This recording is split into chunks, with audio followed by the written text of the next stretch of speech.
Y queremos en esta tarde tener como conferencia el poder de la Biblia. El poder de la Biblia. Y vamos a tener nuestra lectura en el Salmo 19, versículos del 7 al 10. La ley de Jehová es perfecta, que convierte el alma. El testimonio de Jehová es fiel, que hace sabio al sencillo. Los mandamientos de Jehová son rectos, que alegran el corazón. El precepto de Jehová es puro, que alumbra los ojos. El temor de Jehová es limpio, que permanece para siempre. Los juicios de Jehová son verdad, todos justos. Deseables son más que el oro, y más que mucho oro afinado, y dulces más que la miel, y que la que destila del panal. Si ustedes examinan todas las más grandes bibliotecas del mundo, en Nueva York, en Washington, en París, en Inglaterra, en Japón, etcétera, etcétera, no van a ustedes a encontrar ningún libro en los millones de volúmenes de literatura que existen en el mundo como la Biblia. Porque la Biblia es un libro único, inigualable, incomparable a cualquier otro libro, inclusive los religiosos, como el Ramayana, el Popo, los Vedas, el Mahajanivana Sutta de Buda, el libro del Mormón, etcétera, etcétera, porque la Biblia es incomparable. Simplemente porque la Biblia es un compendio de 66 libros, escritos en un periodo de aproximadamente 1500 años, por más de 40 autores diferentes, y la mayor parte de los autores de los 66 libros de la Biblia no se conocían entre sí, la mayor parte de ellos. Sin embargo, la Biblia mantiene una línea de consistencia de la verdad que es sobrenatural. Aparte de esto, la Biblia es el libro más antiguo de la humanidad en registros científicos, arqueológicos, antropológicos, geológicos, astronómicos, biológicos, psicológicos, genéticos, etcétera, etcétera.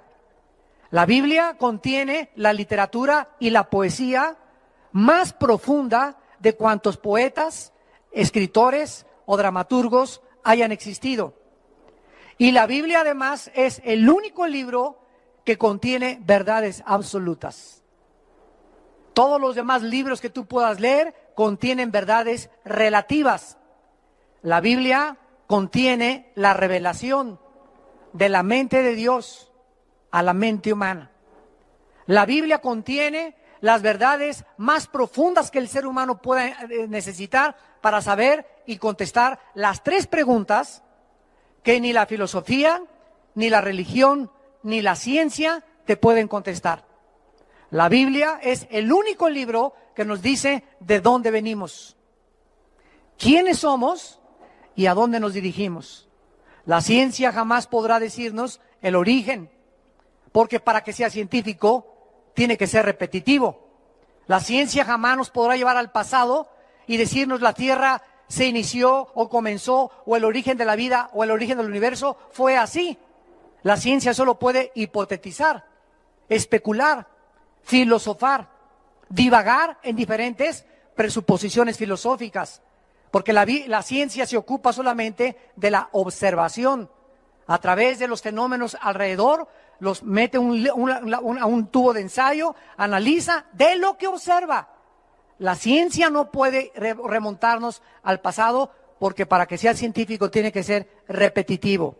La Biblia es el único libro que nos dice el origen del universo, cómo se originaron todas las cosas, cómo se originó el ser humano. Y como la ciencia no puede penetrar en el pasado, la ciencia ha inventado la famosa teoría del Big Bang, que venimos de los changos, que somos el resultado de una selección natural, de un proceso evolutivo, etcétera, etcétera. Los científicos también inventan. Entonces no significa el que sean teorías que sean científicas.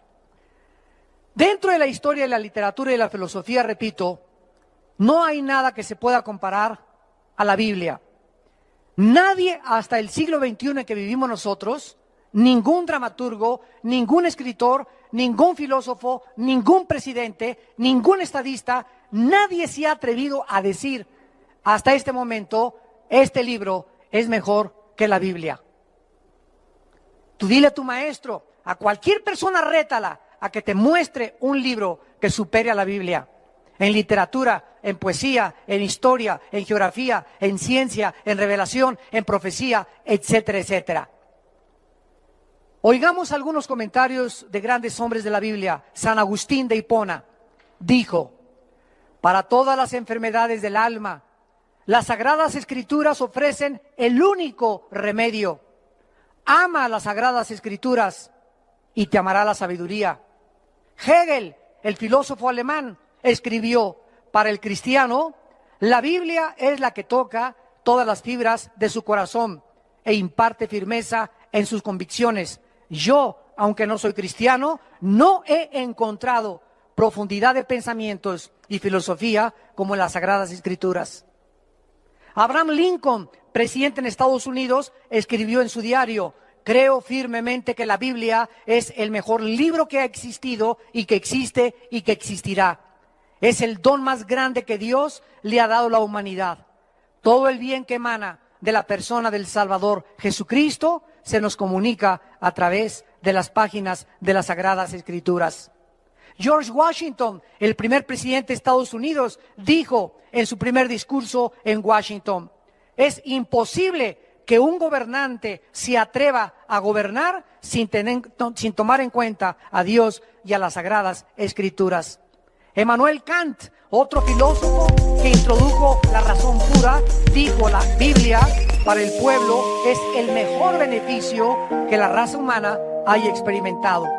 Todo intento de desprestigiarla es un crimen contra la humanidad.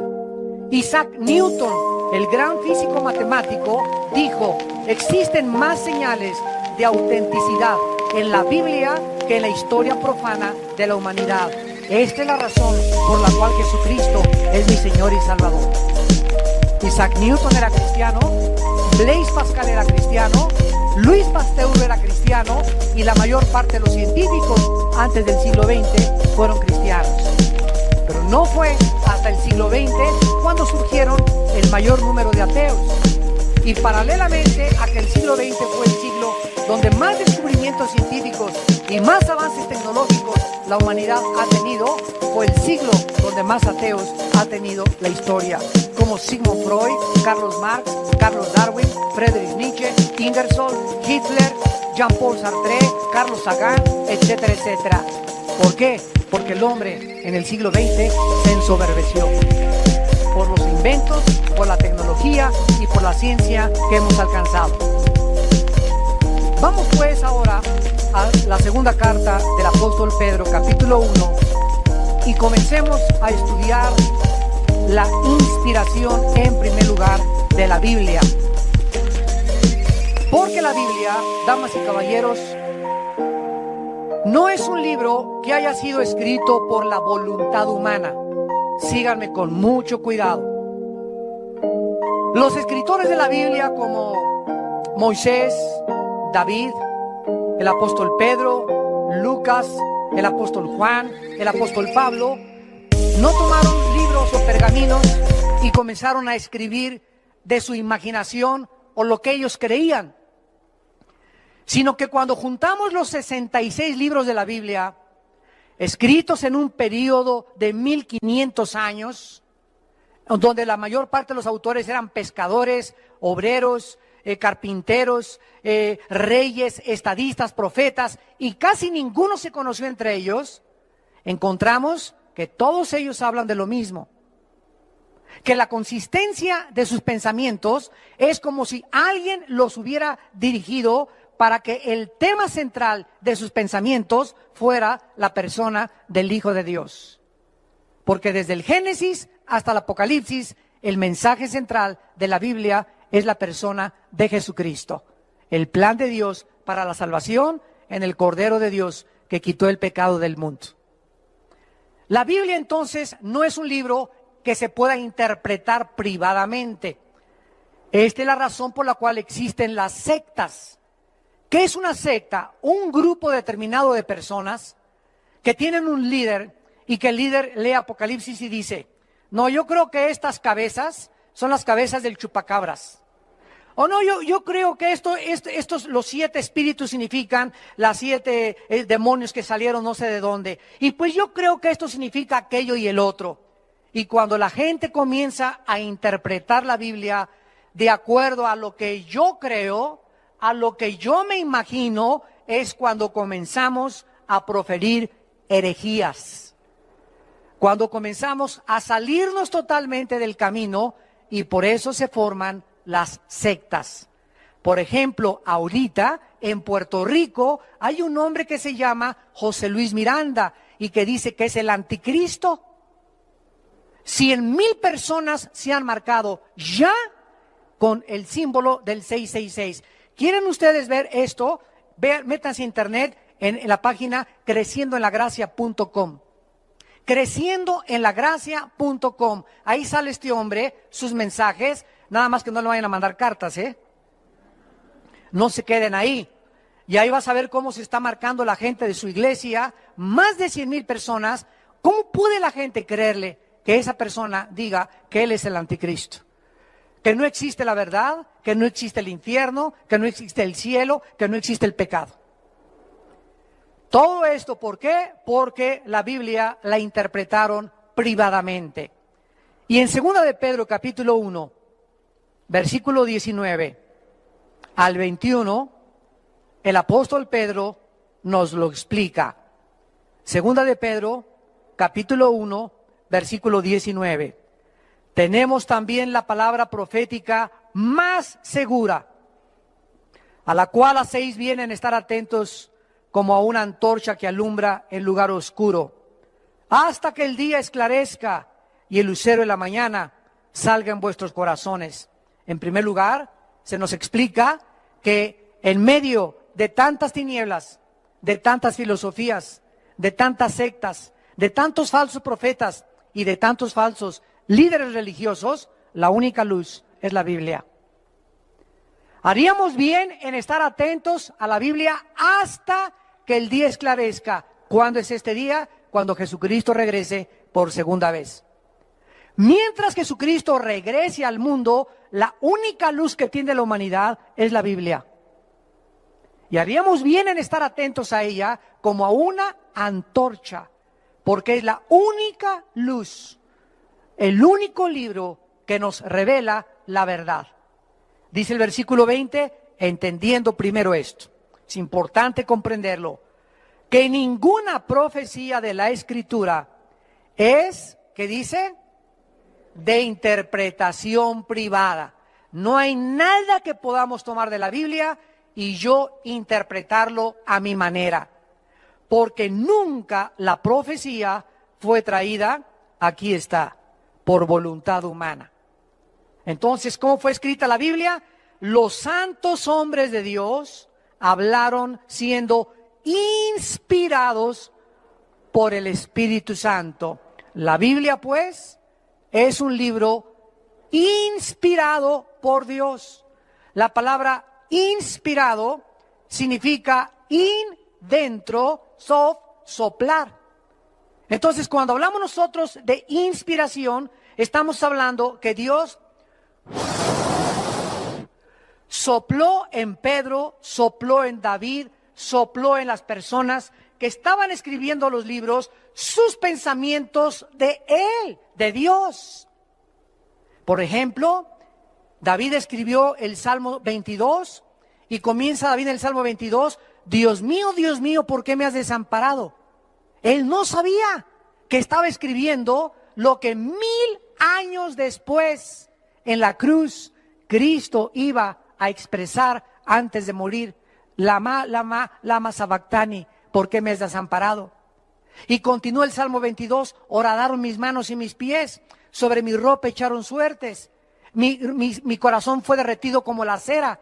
Comienza David a describir 1000 años antes de la crucifixión de Cristo.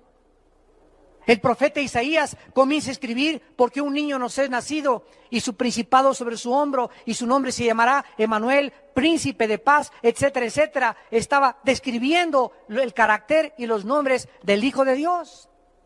Miqueas comienza a escribir en el capítulo 5: porque tú, Belén Éfrata, la más pequeña de ser las aldeas de Judá, de ti saldrá el Salvador. ¿Cómo supo 650 años antes Isaías que en Belén iba a nacer el Mesías? Cuando nos introducimos en las profecías bíblicas, lo vamos a ver en unos momentos, nos damos cuenta que no hay otro libro que haya anunciado que iban a ser Buda, que iban a ser Mahoma, que iban a ser Walter Mercado,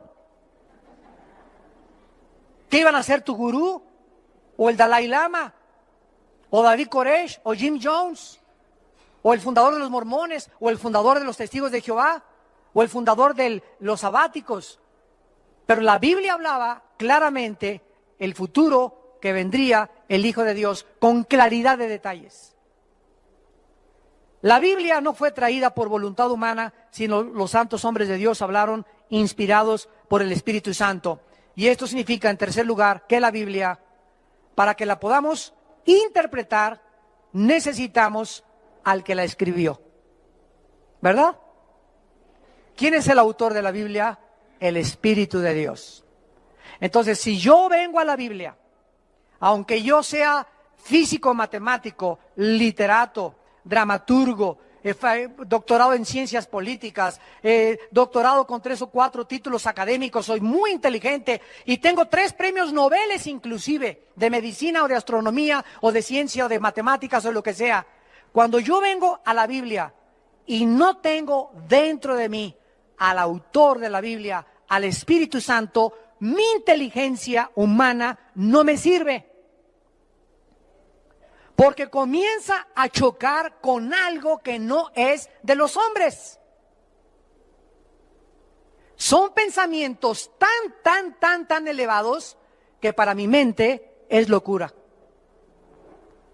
Vayamos a 1 Corintios 2. 1 Corintios capítulo 2.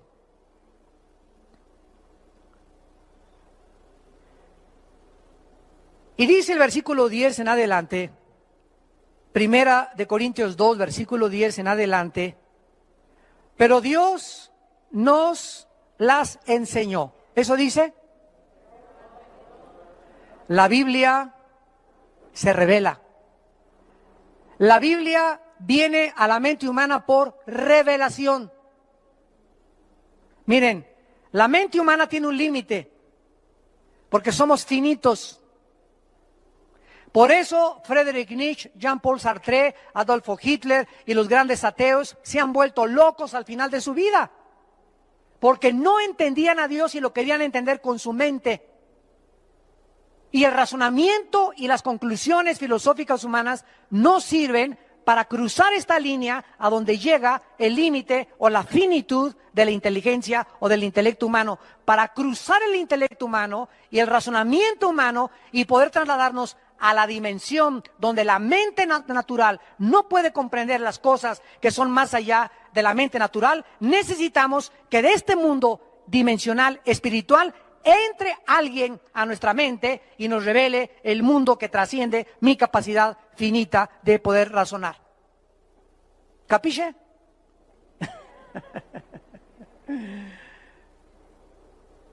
Necesitamos que el Espíritu Santo entre a nuestra vida y el Espíritu Santo nos las revela. Todo es por revelación. Dios nos las reveló a nosotros por Einstein. ¿Eso dice? Dios se la reveló a los tontos, nunca a los brutos. ¿Eso dice? Dios nos la reveló a nosotros por el Espíritu, porque el Espíritu todo lo escudriña, aún lo profundo de Dios. O sea, el Espíritu Santo que inspiró la Biblia y le sopló los pensamientos y guió la pluma de los escritores de la Biblia, es el único espíritu de los millones de espíritus que existen en el universo y en el mundo invisible, es el único espíritu que conoce la verdad. Se le llama el Espíritu Santo o el Espíritu de verdad. Entonces, si tú no tienes a ese espíritu y tienes al espíritu de Walter Mercado, y tienes al espíritu de Cuauhtémoc, y tienes al espíritu de un demonio, estás engañado. Y por eso la humanidad está engañada. A Hitler se le metió otro espíritu que no era el Espíritu Santo, y el espíritu que se le metió a Hitler le dijo: tú puedes crear una super raza, la raza aria. Ustedes los alemanes son los más grandes, excelsos y magníficos de todos los seres humanos. Los judíos son ratones, los negros no sirven para nada, los que nacieron con defectos físicos, mátenlos a todos, que sobreviva la única raza, la raza aria. Y además tú vas a gobernar 1000 años. ¿Qué fue lo que le pasó a Hitler? Que antes de que pudiera confrontar su derrota cara a cara, se suicidó. ¿A qué espíritu le vas a escuchar tú la verdad? Esa es la pregunta. ¿A quién le vas a creer?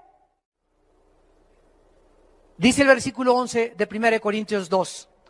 Porque ¿quién de los hombres sabe las cosas del hombre, sino el espíritu del hombre que está en él? Así tampoco nadie conoció, ni conoce, ni conocerá las cosas de Dios, sino el Espíritu de Dios. Este fue el grave error del doctor psicólogo, padre de la psicología, Sigmund Freud. Este hombre, igual de niño, sus papás le enseñaron la Biblia. Y comenzó Freud en su juventud a rechazar la Biblia. Y comenzó a creer que en sus pensamientos se encontraba la verdad. Y comenzó a interesarse en la conducta del ser humano. Entonces comenzó a hacer experimentos con personas enfermas de neurastenia. Y Sigmund Freud dijo: he descubierto que el ser humano tiene una mente inconsciente, un subconsciente y una mente que no se puede penetrar más que a través del inconsciente. Entonces comenzó a usar el hipnotismo para que la mente consciente pasara al nivel del inconsciente y se formara en el subconsciente los problemas que él creía que conscientemente desarrollaba la conducta normal. Y cuando Freud comenzó a meterse a la psique, a la mente humana, trató él de componerla en el estado inconsciente, o sea, hipnotizados, trató de sanarlos. Y comenzó a darse cuenta que sus experimentos fracasaban y fracasaban y fracasaban. Atribuyó la mayor parte de los problemas a la sexualidad infantil. Y su esposa dice que a la 1 o 2 de la mañana se levantaba empapado en sudor, gritando. El padre de la psicología era un neurótico, neurasténico, psicótico, y gritaba que tenía apariciones y que se le aparecía hasta el chamuco de Tepoztlán ahí enfrente de su recámara. Y así murió en esa neurosis, porque rechazó la palabra de Dios. Si hubiera leído 1 Corintios 2:11, hubiera descubierto que el problema humano no está en la psique. Pero él se creyó Dios para conocer al ser humano, y solo la Biblia nos revela que somos un espíritu. Tenemos un alma y vivimos dentro de un cuerpo, porque solo el Creador nos puede decir y revelar de qué estamos hechos. Si tú tienes un carro Volkswagen, no vayas a la Ford a preguntarles cómo hicieron el Volkswagen, porque ellos no van a saber. Si quieres saber cómo hicieron el Volkswagen, pregúntale a los que diseñaron, a Fernando Porsche, que fue el primero que diseñó los Porsche y los Volkswagen en 1942 en Alemania. Si quieres preguntar a los carros Ford, pregúntale a Henry Ford, que fue el que inventó el primer modelo carro Ford en 1902-1903. Si tienes dolor de muelas, no vayas con el ginecólogo. Y si tienes un problema mental, no vayas con el psiquiatra ni con el psicólogo, ven con Dios. Porque el problema no está en tu mente, es más profundo que la mente, trasciende la mente, está en algo que nadie conoce más que Dios, y se llama el Espíritu. Y dice aquí el versículo 11, ¿quién de los hombres sabe las cosas del Espíritu? Nadie. ¿Cómo podemos introducirnos al Espíritu de una persona cuando ni siquiera conozco mi propia personalidad? Entonces yo tengo que preguntarle al Creador, al que nos hizo, Señor, ¿qué problemas hay? ¿Por qué pienso así? ¿Por qué me comporto así? ¿Qué solución hay? ¿Qué medicina hay? Los hombres no tenemos la solución para nuestros problemas. La solución y el remedio viene de Dios, de nuestro Creador. He venido, dijo Cristo, a sanar a los quebrantados de corazón, a darle vista a los ciegos, a sanar a los enfermos, a los contritos de espíritus y a los quebrantados. Yo amo, dice el Señor. Y dice el versículo 12, y nosotros, aleluya, gloria a Dios, no hemos recibido el espíritu del mundo, sino el espíritu que proviene de Dios, para que sepamos lo que Dios nos ha concedido. ¿Qué espíritu tienes tú que me estás escuchando? No hay en tu vida, escúchame.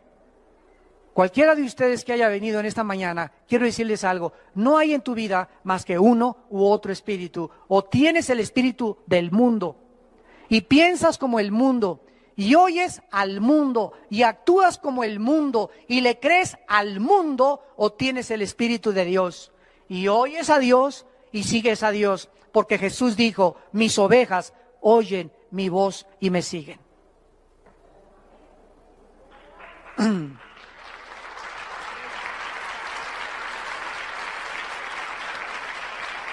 Ahora el versículo 14,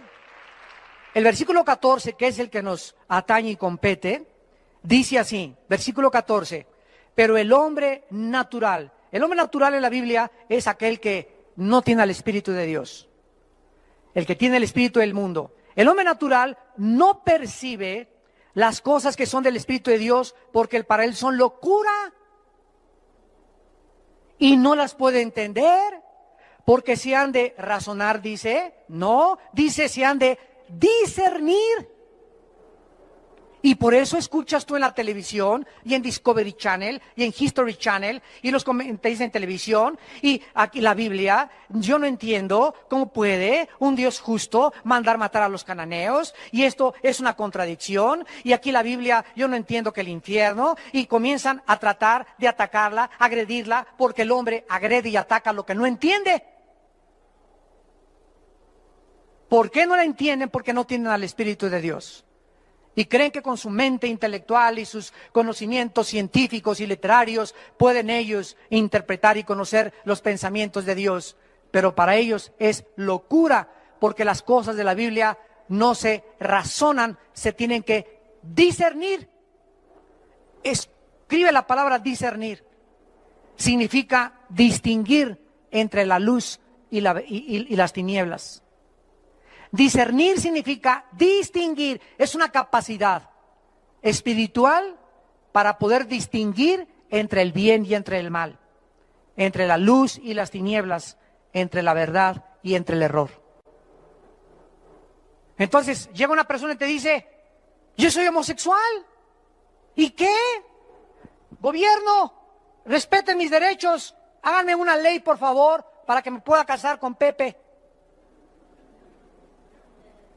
Y el gobierno, híjole, aquí la mayoría, y ya son como 10,000, ¿verdad? En México, y si hay votos, vamos a tener que contar con ellos, vamos a modificar esto porque nos conviene arreglar esto. Y comienzan a legislar cosas que van en contra de la moral de Dios. Y esta persona te dice, es que tú no puedes a mí juzgarme, yo soy homosexual. Y es mi estilo de vida, y me tienes que respetar porque así nací. Eso es lo que le dice su mente. Yo a estas personas les contesto y les digo, ve y párate un espejo y bájate los chones y ve qué te dice el espejo. ¿Y qué te va a decir el espejo? Que eres hombre. Entonces fíjate, el espejo te dice un mensaje, eres hombre. La mente te dice que eres mujer. ¿A quién le vas a creer? ¿A la realidad o a la irrealidad de tu mente? La mente te engañó por un demonio que te hizo creer que eres mujer. Dile al demonio, no es cierto, soy un hombre. El espejo me dice que soy hijo de Sansón.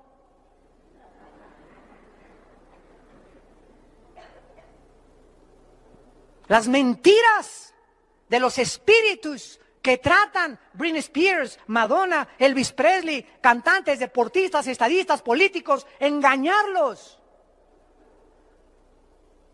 y distorsionar totalmente los pensamientos que Dios tiene para nuestra vida.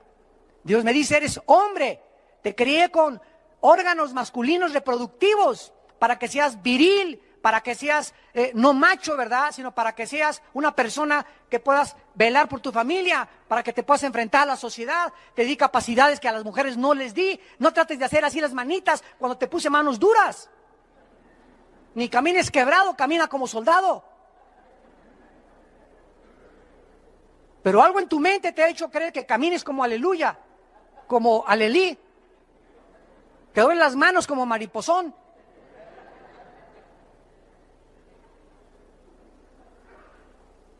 La Biblia no es de interpretación privada, la Biblia tiene que ser interpretada por el Espíritu Santo, porque los 66 libros de la Biblia forman un compendio.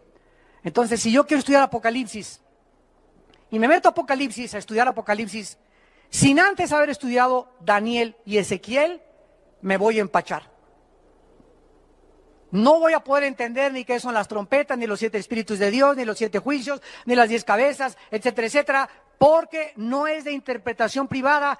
¿Quién me dice qué son las cabezas, qué son los cuernos, qué cosas son las trompetas, qué son los espíritus? Ezequiel y Daniel. En otras partes de la Biblia, Dios reveló lo que en un libro no está. Todo lo que en el Antiguo Testamento los judíos no entendían, se complementa en el libro de Hebreos, que explica todo lo que era el Antiguo Testamento. Como los judíos no han aceptado al Espíritu de Dios y se quedaron en el Antiguo Testamento, no aceptan a Cristo como el Mesías, porque no entienden que las fiestas, las ofrendas, el sacerdocio y todo lo que el Antiguo Testamento escribía y simbolizaba era Jesucristo. Pero cuando se conviertan y reciban al Espíritu Santo, el Espíritu Santo nos quita las vendas y nos permite ver la verdad. Y ahorita ya hay más de 150,000 judíos allá en Israel. Gracias a Dios que, ¿sabían ustedes que tenemos una iglesia en Israel ya? Desde hace 2 semanas ya tenemos iglesia Vía Nueva para el Mundo en Israel. Gracias a Dios.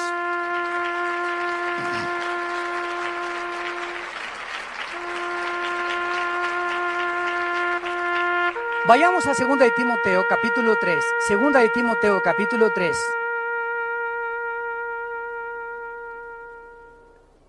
Ya tenemos a una pareja con 3 hijos y un misionero en Israel, sostenidos por Vida Nueva, gracias a Dios. 17 personas ya hay en la iglesia de Vida Nueva en Israel.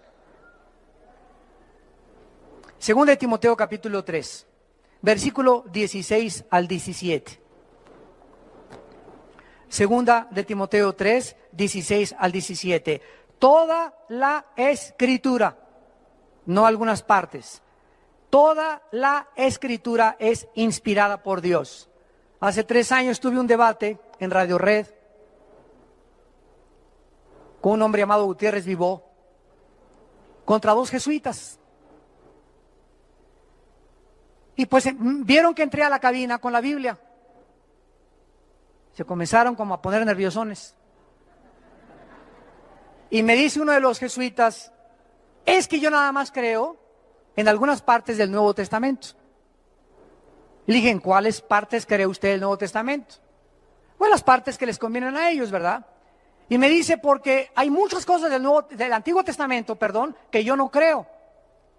Le dije, qué lástima, y le leí este versículo. Porque toda la Biblia, dice la Biblia, que es inspirada por Dios. Y Jesucristo, cuando vino al mundo, antes de morir, comenzó a caminar con los discípulos por la playa y les dijo, oh insensatos y tardos en entender lo que los salmos, Moisés y los profetas escribieron de mí. Le dije, esto está escrito en el Evangelio de Lucas. Y Cristo está autenticando y está validando el Antiguo Testamento.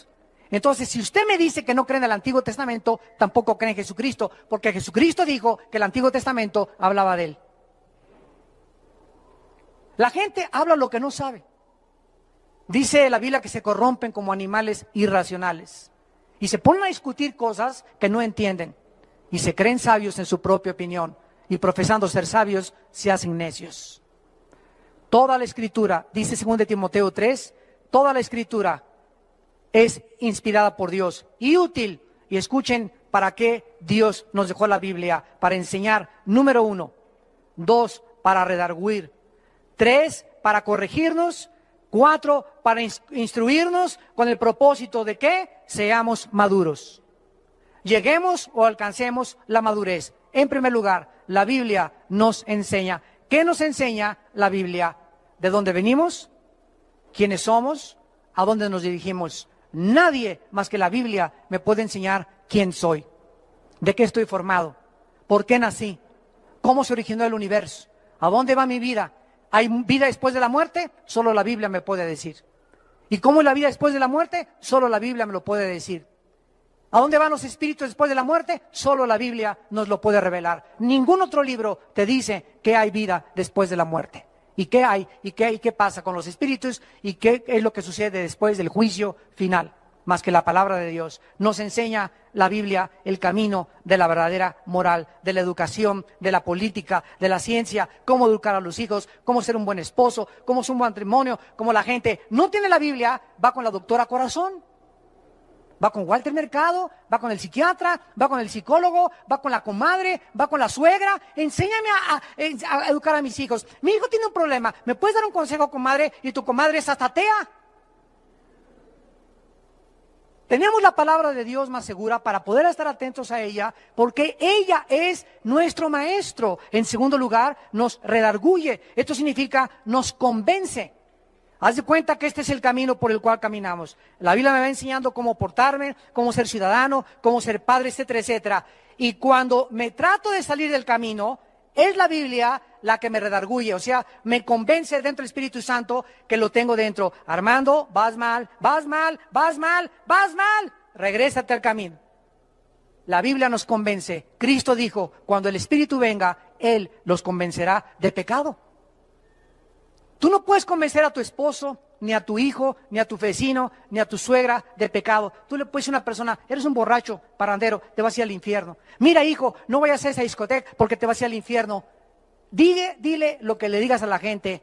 La única persona que puede convencer a alguien de pecado es el Espíritu Santo. Porque es la función primordial del Espíritu Santo. Entonces, ¿cómo convenzo a mi esposo? No le digas nada, ora por él.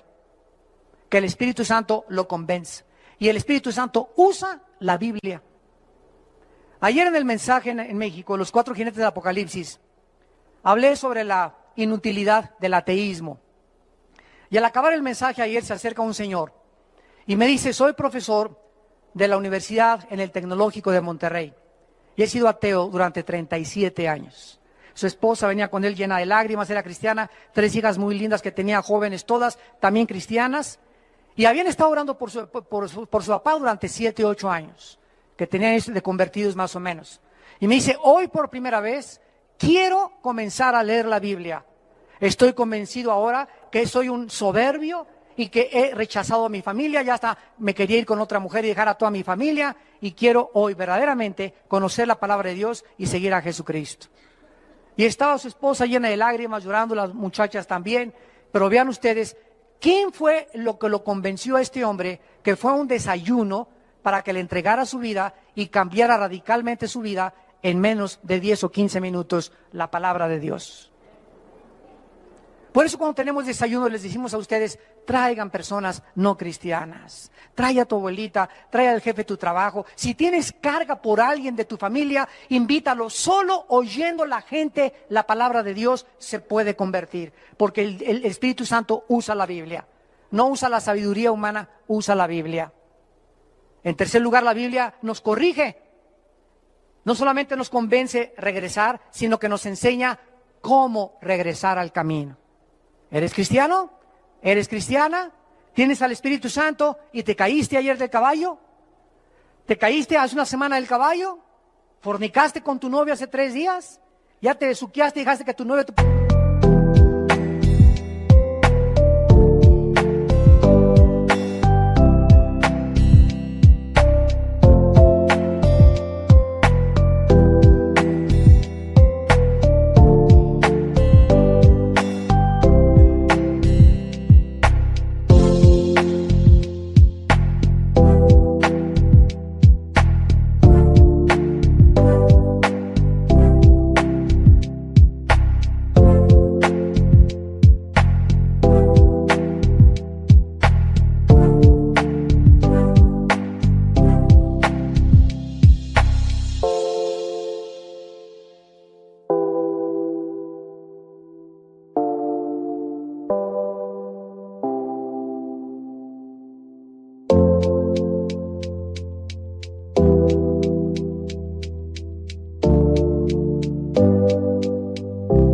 a las manos en tu cuerpecito. Ya pecaste, ya viste pornografía. La Biblia te dice cómo regresar a Dios. No te quedes llorando ni lamentándole. Confiesa tus pecados y la sangre de Cristo nos limpia de todo pecado. No te quedes ahí tirado como Judas, que se pegó un tiro y se suicidó. Se ahorcó.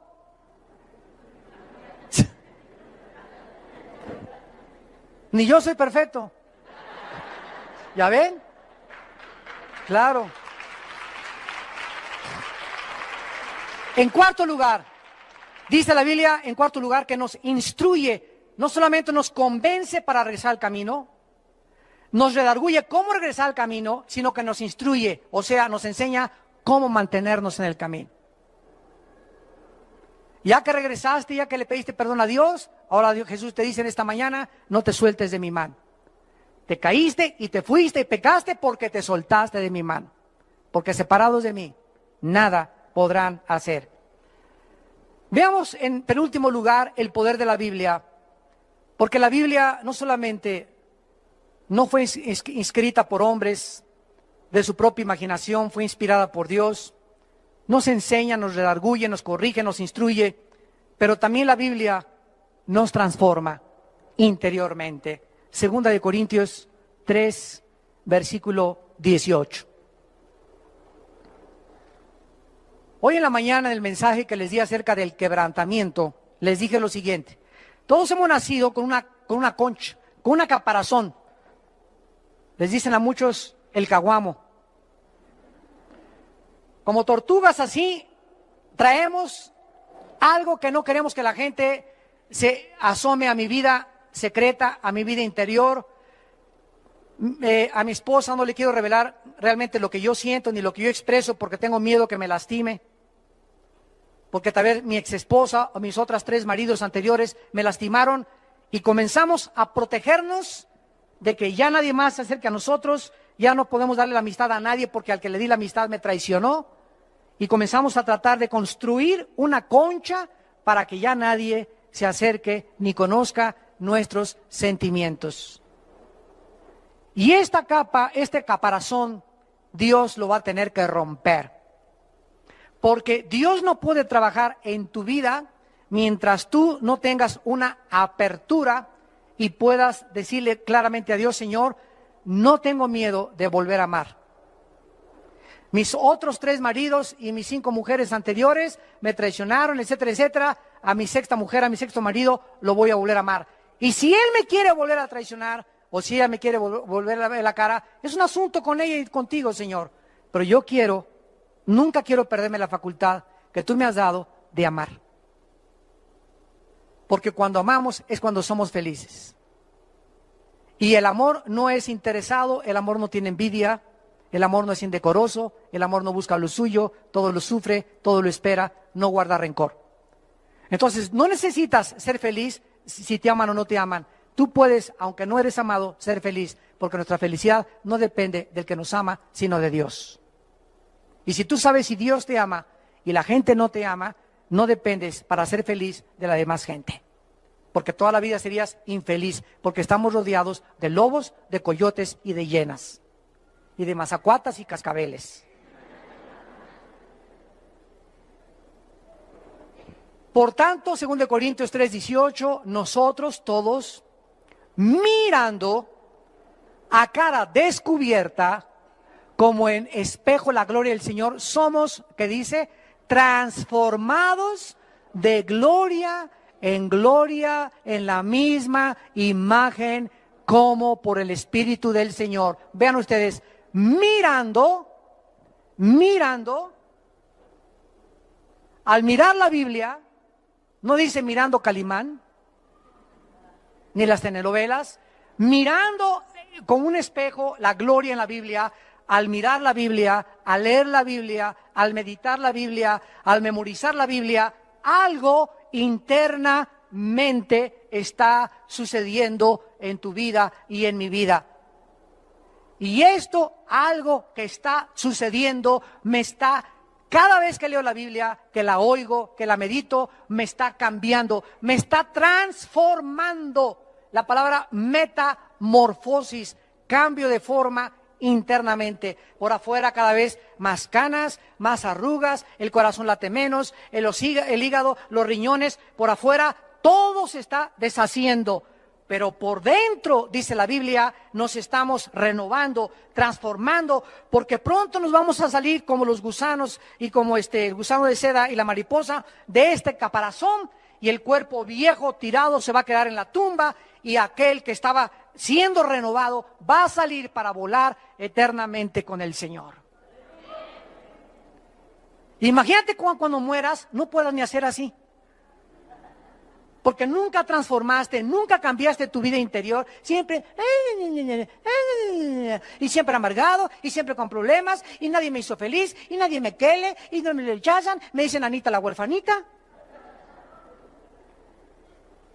Y nunca entendiste lo que dice en 2 Corintios 4, versículo 7, ahí mismo, en el versículo que sigue, el capítulo que sigue, 2 Corintios 4, 7, pero tenemos este tesoro en vasos de barro para que la excelencia del poder sea de Dios y no de nosotros.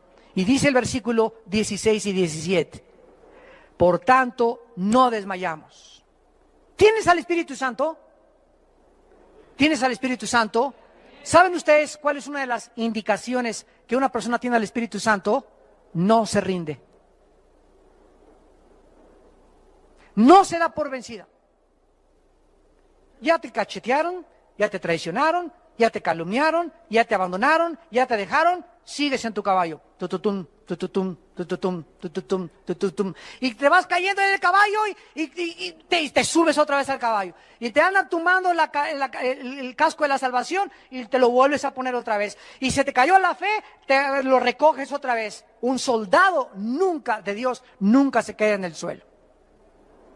Porque el espíritu que Dios nos ha dado no es un espíritu ahí está.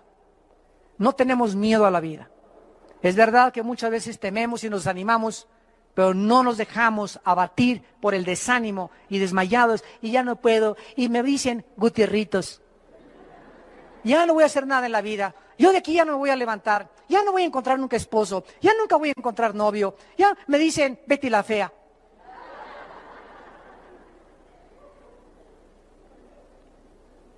Por tanto, no desmayamos. Antes, aunque nuestro hombre exterior se va desgastando, el interior, no obstante, se renueva de día en día, porque esta leve tribulación momentánea produce en nosotros un cada vez más excelente y eterno peso de gloria. Por favor, noten, ¿cómo le llama Pablo a los naufragios, los latigazos, las traiciones, los problemas con las iglesias y todo lo que sufrió? ¿Cómo le llama en el versículo 17? ¿Cómo le llama? Leve. ¿Y cómo le dice? Momentáneo, o sea, temporal. Todo lo que nos ha pasado y lo que nos falta por pasar es leve y temporal comparado con lo que nos está esperando. Y en lugar de que las cachetadas y las desilusiones de la vida y las calumnias de la vida y los golpes de la vida y las decepciones de la vida nos hagan decir está produciendo en nosotros, al contrario de lo que hace con la gente que no tiene el Espíritu Santo, en el cristiano lo hace cada vez inspirarle un peso mucho más grande de gloria, sabiendo que su Señor Jesucristo sufrió 100 veces más que él y resucitó a los 3 días. Y finalmente terminamos en el Salmo 19 con un pensamiento muy breve. En el Salmo 19, la Biblia tiene varios nombres. Versículo 7 al versículo 9. Se le da varios nombres a la Biblia porque no sería suficiente solamente decir Biblia. Por cierto, la palabra biblos, de donde viene la palabra Biblia, significa el libro de los libros. Libro de libros es lo que significa el vocablo biblos en latín. La Biblia se llama, en el versículo 7, la ley de Jehová, el testimonio de Jehová. En el 8, los mandamientos. y el precepto de Jehová. En el 9, el temor de Jehová y los juicios de Jehová. Todos estos nombres atribuidos a la Biblia describen diferentes facetas de la Biblia y el poder de la Biblia para poder cambiar nuestra vida interior. Y cuando un cristiano, por eso hay algo que a mí me abruma, me molesta, me entristece y me da también mucho coraje. Llegar a un estudio bíblico, venir el domingo a la iglesia y ver que solamente 3 o 4 personas trajeron su Biblia. Vamos a tomar un café a algún lado con algún hermano, ¿verdad? Y es lindo, ¿verdad?, que podamos traer los dos la Biblia. Traen la Biblia en la cajuela de guantes, una Biblia para cuando me paren el tráfico, cuando entra a la peluquería, cuando vaya al banco. Tengo otra Biblia en el baño, cuando visito el trono de Dios, cuando voy a hacer otras cosas, en mi cuarto, en el baño, en el carro, en todos lados encontramos algo que pueda alimentar nuestra alma. Y si nosotros no amamos la Biblia y no la leemos cuando nos levantamos y cuando nos...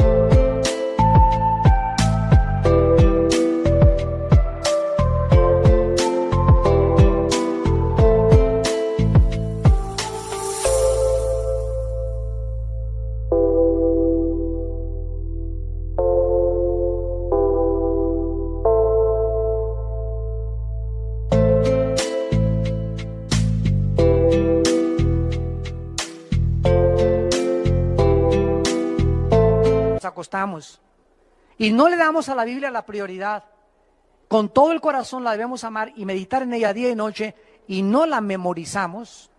Si yo les dijera a todos ustedes ahorita, nadie levante la mano, pasen todos los que se saben el Salmo 23, ya no el 119, el Salmo 23 nada más, pasen y díganlo de memoria, el Salmo 23 nada más.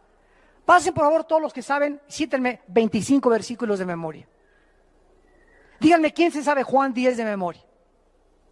Díganme ustedes, ¿cuántos de ustedes han memorizado 10 versículos del Salmo 119? ¿Cuántos de ustedes pasarían al frente? No levanten la mano. Pero examina tu corazón en esta mañana y estás jugando al cristiano. O tomas a Dios en serio y tomas su palabra para que el poder de la palabra te pueda transformar, o seguirás en el desierto muchos años diciendo cristiano, pero jamás experimentaste el poder de Dios, de la Biblia, en tu corazón. Oremos. Señor, te damos gracias porque la Biblia es perfecta. Ella convierte nuestra alma. La Biblia es fiel, nos hace sabios. La Biblia es recta, nos alegra el corazón. La Biblia es pura, no hay nada que la pueda manchar, alumbra nuestros ojos. La Biblia es limpia, siempre permanecerá. La Biblia es verdad, tu palabra es verdad, santifícanos en tu palabra. La Biblia es más deseable que el oro y que el dinero y que los millones de dólares, y mucho más deseable que el oro afinado. Y la Biblia es mucho, mucho más dulce que la miel, y que la misma miel que destina del panal. Además, nosotros somos amonestados con la Biblia, y en guardar tu palabra hay grande galardón. Sean gratos, Señor, los dichos de mi boca y la meditación de mi corazón delante de ti. Oh Jehová, roca mía y redentor mío, hazme amar tu palabra más que el oro y más que cualquier cosa en mi vida, porque ella es la que me puede transformar a la imagen de tu Hijo Jesucristo. En esta tarde tal vez haya personas que aún no tienen a Jesucristo, que aún no han comenzado a leer la Biblia como debían leerla, que aún no han entendido la Biblia y ahora has comprendido por qué no la entiendes.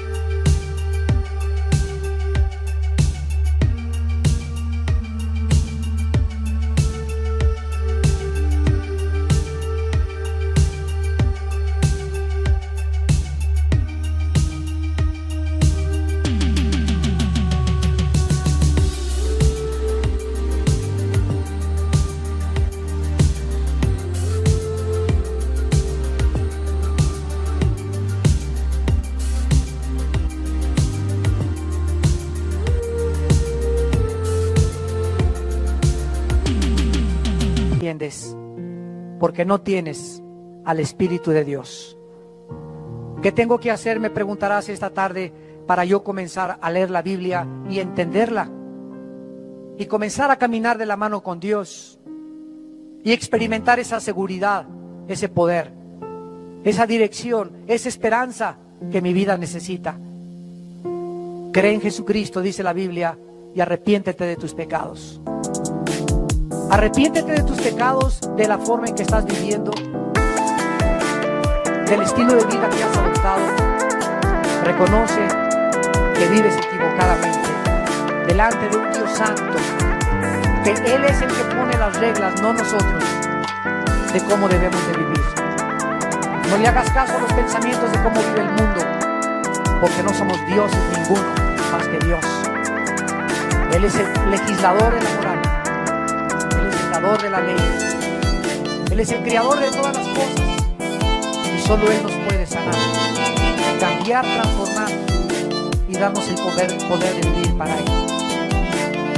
Cree en Jesucristo, que la cruz pagó con su sangre por tus pecados, y que a los 3 días resucitó de los muertos. Te invita a tu corazón con estas palabras. Ahí desde tu lugar, con tu alma profundamente dolida en este momento por el pecado, dile: Señor mío, perdona mis pecados. Creo que Jesucristo en la cruz pagó por mí, y que me has dejado en la vida un manual, un libro de instrucciones de cómo vivir.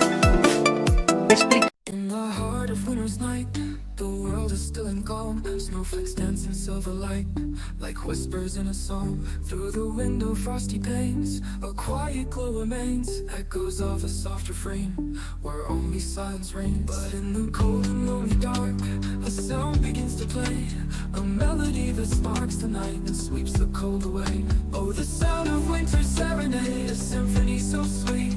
6 strings of love and dreams convey where hearts and coldest meet.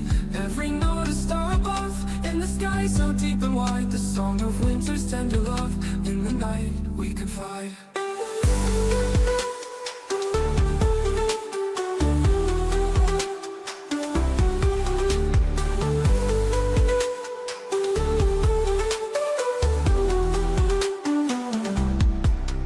Hands upon the old guitar, fingers soft and warm, playing through the quiet stars, a shelter.